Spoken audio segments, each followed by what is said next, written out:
प्यारो श्रीमान, तिमीले पराई भूमिमा पसिना बगाइरहँदा यहाँ तिम्रो प्रतीक्षामा आँखा ओइलाएका छन्। हामी सहरको कोलाहलमा सुख खोज्दै आयौं, तर गाउँका ती पसिना भिजेका माटो र आफ्नै जग्गा बाझो देख्दा मन रुन्छ। सहरको विलासिता भन्दा आफ्नै आँगनको ढिँडो रोटीमा बढी सन्तुष्टि हुने रहेछ। नेपालमा जल, जमिन र जङ्गलको अथाह भण्डार छ। अरूको देश बनाउनु भन्दा आओ हामी मिलेर हाम्रै बाँझो खेतलाई हरियो बनाऊं। विदेशी साहुको खटन भन्दा आफ्नै माटोमा खटिनुमा गौरव छ। तिम्रो कमाइ भन्दा तिम्रो साथ हाम्रो लागि ठूलो छ। फर्क प्यारा, मिलेर केही गरौँ।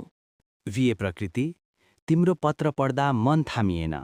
यहाँको यो मरुभूमिमा पसिना बगाइरहँदा मलाई पनि हाम्रै गाउँको सिरसिरे हावा र त्यो चिसो पानीको यादले सताइरहन्छ। पैसा त कमाएला, तर तिमी र छोराछोरीको साथ बिनाको यो सुख मरुभूमिको बालुवा जस्तै रहेछ। तिमीले ठिक भन्यौ, अर्काको देश बनाउनु भन्दा आफ्नै माटो खन्नुमा धेरै गौरव छ। म पनि थाकिसके यो पराईको खटनबाट, अब धेरै बस्दिन। केही महिनापछि म सधैँका लागि घर फर्कनेछु। हामी मिलेर त्यही बाँझो खेतमा पसिना बगाउनेछौँ र आफ्नै ढिँडो रोटीमा रमाउनेछौँ। म आउँदैछु, धैर्य गर है।